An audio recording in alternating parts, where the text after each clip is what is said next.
Hi, I'm Anna. Today is May 14th.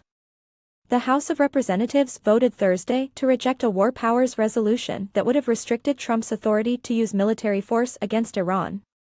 The final vote was 212 to 219. Four Democrats broke with their party and voted to kill the measure. The Senate had already shot down a similar resolution the day before. Congress had its chance. Congress backed down. The resolution, even if it had passed, would have been largely symbolic. Trump would have vetoed it. But the vote tells you something. It shows Congress is not currently willing to rein Trump in on Iran. His leverage stands. The pressure campaign continues.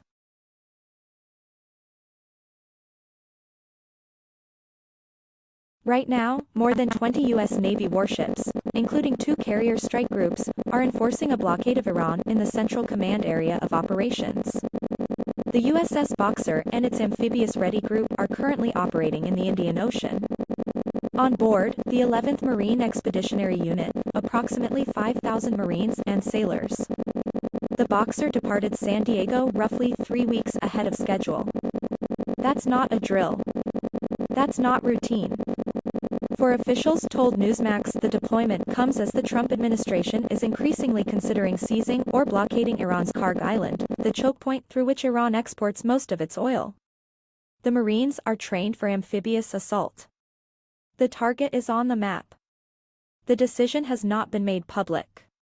But the force is already in position. And while all that steel moves toward the Persian Gulf, something remarkable happened in a Senate hearing room this week. Army Secretary Dan Driscoll told lawmakers that Ukraine's battlefield integration has surpassed America's own. He didn't hedge. He didn't qualify it. He called Ukraine's Delta command and control system absolutely incredible, a fully unified network linking every drone, every sensor, and every firing platform into a single system. Ours does not, he said. Think about that. The world's most powerful military. The largest defense budget in history. And a country fighting for survival with Western hand-me-downs has out-innovated them.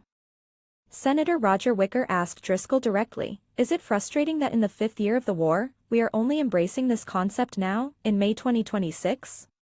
Driscoll's answer, "I only blame myself for not moving faster."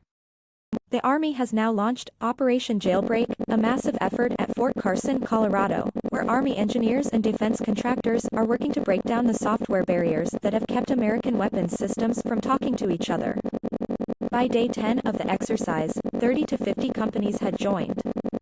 Thousands of pieces of equipment are being unlocked, what Driscoll called jailbreaking, so they can share data across the network. Once connected, generative AI gets plugged in to help commanders make faster decisions. That is exactly the model Ukraine has been running for the entire war. Subscribe and turn on the bell.